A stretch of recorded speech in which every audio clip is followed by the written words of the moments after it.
ce travail-là est un travail c'est un travail d'araignée. Il faut tisser sa toile. Il faut faire approcher les gens, essayer de faire comprendre qui on est. Nous sommes des humains. Vous savez, moi, dans ce métier, c'est ce que je dis tout le temps, c'est ce que j'ai enrichi ma culture comme ça. Bien sûr qu'il y a les compétitions, bien sûr qu'il y a les médailles, bien sûr qu'il y a les records.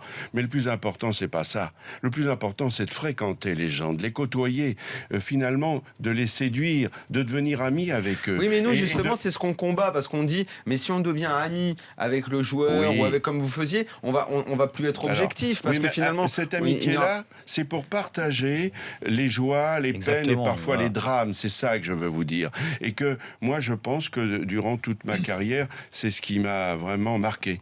Regarde, tu vois, pour parler de ça, d'amis, des relations, tu peux avoir, moi le journaliste peut avoir et ça se passait plus à l'époque, où ils appelaient directement le joueur pour avoir une interview, pour avoir... On faisait ça, nous. Mais moi, pour parler de Daniel, par exemple, et d'autres qui avaient mon téléphone comme d'autres joueurs, jamais lui, il m'a appelé pour avoir un renseignement sur ce qui se passait avant le match, la causerie du coach, voilà. Il y avait aussi, lui, il se mettait des barrières et il t'emmerdait pas avec ça.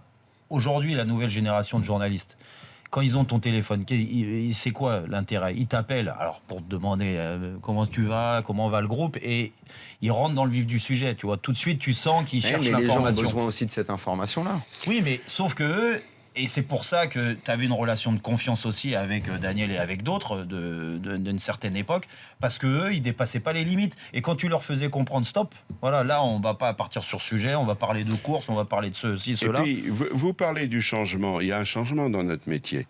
Fut un temps, c'était l'information qui primait. Aujourd'hui, non. On veut de la sensation. Et donc, ça veut dire quoi? Que tous les magazines et les quotidiens qui étaient montrés du doigt, les lectures de nos parents ou nos grands-parents, il y a beaucoup de journaux, excusez-moi, qui veulent ça. Aujourd'hui, que Alain Prost fasse une demi-seconde autour, ça n'intéressait plus personne. Mais en revanche, le point montré comme ça envers l'autre, voilà, ça intéresse.